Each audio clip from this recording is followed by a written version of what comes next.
Hi guys, this is Leo. Welcome to the ZW3D training lessons. In this lesson, we will talk about the solid modeling module, which is one of the most important modules in ZW3D. I hope you can learn something and enjoy the lesson. And this is all the contents I will cover in this lesson. In general, there will be two big parts. Solid modeling basic and solid modeling advanced. And totally there are 10 chapters. In this video, we will talk about the first chapter, basic shape, in which I will show you how to create basic shapes by extrude, revolve, sweep, and loft features. Now let's get started. The first page is about the quick shape. In ZW3D, you can create 5 common shapes without sketching. And you can do the Boolean operation while you are creating the shapes, like Boolean add, Boolean remove, Boolean intersect, etc. Now let's move over to ZW3D to see more about it. Okay. So in the top left side of the 3D interface, we can see the quick shape command.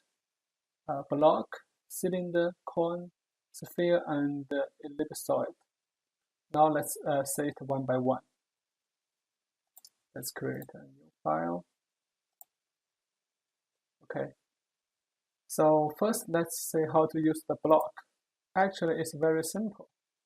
You just define a point, and then you can drag to the corner point. And also, you can change the length, width, and the height in the box, like change it to 80. Okay. And also, you can double click and change the value manually. Okay. After that, just click OK to validate. Okay, this is how we create a block. Okay. The next command is cylinder. So it's also very easy to understand, right? So first we define its center point. Here we can use the center point of the top face of the block as the center of the cylinder. Okay, and then we define its radius and also the length. And of course, you can type value in the box. And as I said before, we can do the Boolean operation while we're creating the quick shape. Here we can use the Boolean add. Okay, and after we click OK, you can see the two solids are combined into one. Okay, and the next one is the cone. Okay, let's see. It's similar to the cylinder. All we need to do is we define the center point and we define the radius. Of course, in the right menu, you can define the radius by a point, by end point, right here. And then you can define its length, and also you can define the top radius to make it a truncated cone. Okay. Here we also use the Boolean add. Okay. And the next one is a sphere. Okay. And it's also very simple. We just define the center and the radius. That's all. Center and the radius. Here we can use the Boolean remove. Okay. Now this is the result. And the last one is the ellipsoid. Because it's similar to the sphere. All we need to do is define the face, define the center, and define the length, y length, and z length. Here we also use the boolean remove. Okay, now that's the result. Okay, this is all about the quick shape. Now let's move over to the PowerPoint again. Next, I will show you extrude and revolve commands. These two commands may be the most common used features during mechanical design, right? So now let's talk about electrode first. About electrode, there are several key parameters you need to know. The first one is profile. Let me show my pen. The first one is profile. So in ZW3D, the extrude profile can be sketch, wireframe, and even planar faces. And of course, you can just select part of the sketch as the closed area to extrude. And the second parameter is the extrude position, including the start position and the end position. And now we can input the value manually, and also if you already have expressions, you can reference the expression directly. And also we support to extrude to a point or to a face, etc. And the next one is boolean operation. This one needless to say more about it. It's similar to the quick shape. You can do the boolean operation while extruding. Okay. And the fourth parameter is about some transformations, like you can do the draft while extruding, and also you can make offset during the extruding. And the interesting thing is, even you can make twist when you are doing extruding. Later I'll show you in the software. Okay, and the next parameter is about the profile cap. So you can define the result of the extrude is open surface or closed solid by adjusting the profile cap option. Okay. And the next one is the tolerance. So actually, most of the commands have its own local tolerance. And by default, the tolerance is equal to the global tolerance. So actually, you do not need to change it. Okay. Okay, this is all about the key parameters of extrude. And for revolve, actually, it's a little bit different. The difference is you need to define the profile, the axis, and the angle for revolve. But in extrude, you don't need the axis and angle, right? But for the other options, it's very similar to the extrude. Okay. So now let's move over to the software. For extrude, as I said before, the profile can be sketch, and also the profile can be wireframe or even a planar surface. But here we'll just take the sketch as an example to show you how to use the extrude command. Okay, extrude, and here are some required parameters, like the profile is necessary to input. So for this case, we can select the whole sketch. Here you can see, because the sketch is not a closed ring, right? So the extrude result will be some open surfaces, right? So here we got an option. It's called closed ring. We can click on it, and we can define the which side we need to extrude. Like if you click on this one, it will extrude only this area, right? It will leave along the top area. Okay.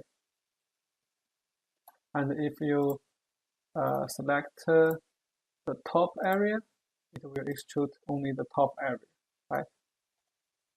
Okay, here we just use the lower area. Okay, and the next required parameter is the extrude type. So it can be one side, and also you can change the direction. One side, two side, like you want to extrude in both directions with different values. You can use the two sides. Okay, and also you can use the symmetrical. Okay, now it will extrude in both directions with same distance. Okay. Here we just use the one side, and we change it. Also, we can double click to make it like 300. Okay. Now actually all the required parameters has been input. We can just click OK to get the results. Okay. But there are more options for you to define. So we can redefine it, and we can see more options. Okay. The next one is Boolean operation. Because we do not have a base solid here, so you can see the Boolean add, Boolean remove, and the Boolean intersect is green, right? So we can only make it a independent solid. Okay. And the next option is draft. In ZW3D, we can draft the solid while we are doing the extrude. We can make it here. Can make it with make a open profile here, right? And then I extrude. Make it 10 and symmetrical. Okay, now you can see this is the default extrude result for this open sketch, right? But if we check the Boolean add option, and then we define the profile cape as this one, you can see the preview. It's quite interesting. It will extend the default result to the boundary, right? You can see the result. After we click OK, you can see we have made a solid like this. Okay.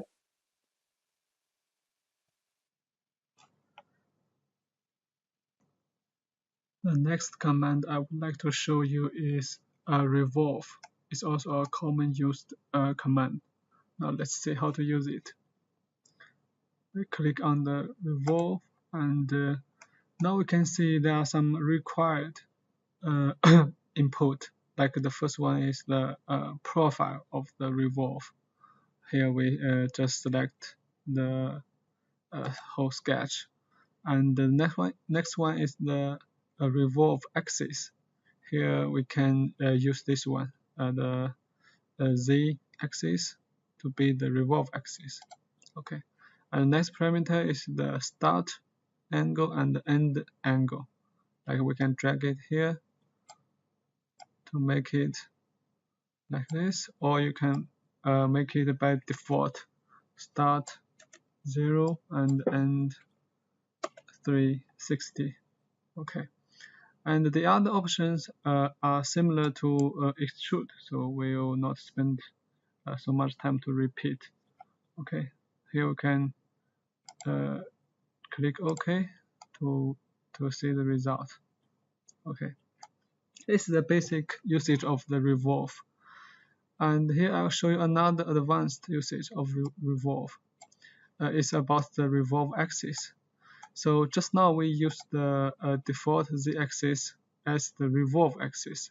So sometimes if we need other revolve axis, what should we do? Like if the revolve axis is right here, So what can we do? Here I'll show you how to do it. We move over to the sketch and we make another axis. We use this one axis here. Okay, like this. I like this one to be my revolve axis. But by default, if you exit the sketch environment, the axis will be gone, right? It will be disappear. So here I'll show you how to make it display even in the 3D environment. Okay, we click on it and we right click, and here you can see toggle external and internal. So we click on it, and here you can see it turn to like a yellow color. So here when we exit the sketch, it will still exist, still display in the 3D environment. And when we do the revolve, it will be our revolve axis by default. Okay, here you can see the result is completely different. Okay, this is another usage of revolve.